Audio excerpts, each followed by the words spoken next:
The MLB Daily Dish is a daily feature we're running here at MLB that rounds up roster-impacting news, rumors, and analysis. Have feedback or have something that should be shared? Hit us up at MLB Daily Dish on Twitter or at MLB Daily Dish on Instagram. The Diamondbacks made a trade for Eduardo Escobar at the trade deadline this past season, and apparently they liked what they saw. Escobar decided to forego a potentially lucrative free agent market and signed a 3-year deal with the club.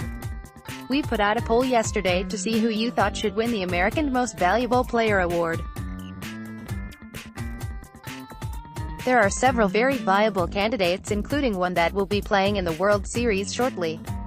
The Angels have hired Brad Ausmus as their manager after he passed the SAT equivalent of someone wanting to run a Major League Baseball team. Up next, on the rotation of teams who fired their manager but we forgot, the Cincinnati Reds have hired David Bell as their new manager. At least his team's color scheme hasn't changed. Our Patrick Carricker is making the cases for the 2018 NL Comeback Player of the Year awards.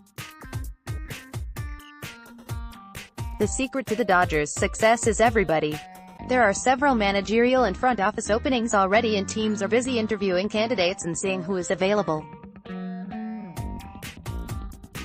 Make sure you stay up to date on all of the latest rumors on that front in our managerial and executive openings tracker.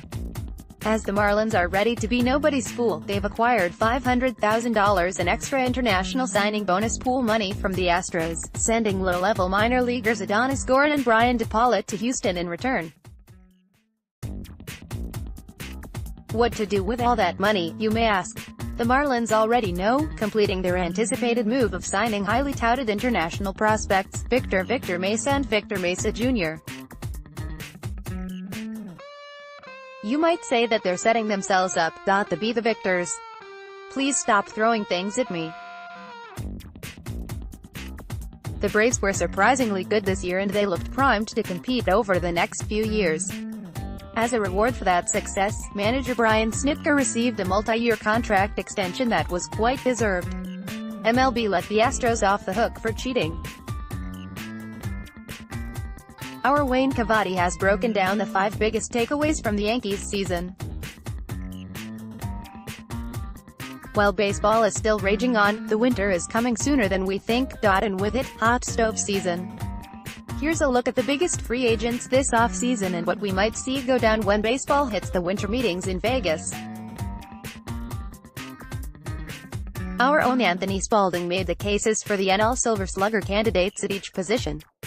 Our Anderson Pickard took a look at the teams that underperformed relative to expectations this season and what went wrong to cause those disappointing seasons. There are quite a few legitimate contenders in the National League this year, so Anthony Spalding went through the obvious candidates for NL Manager of the Year.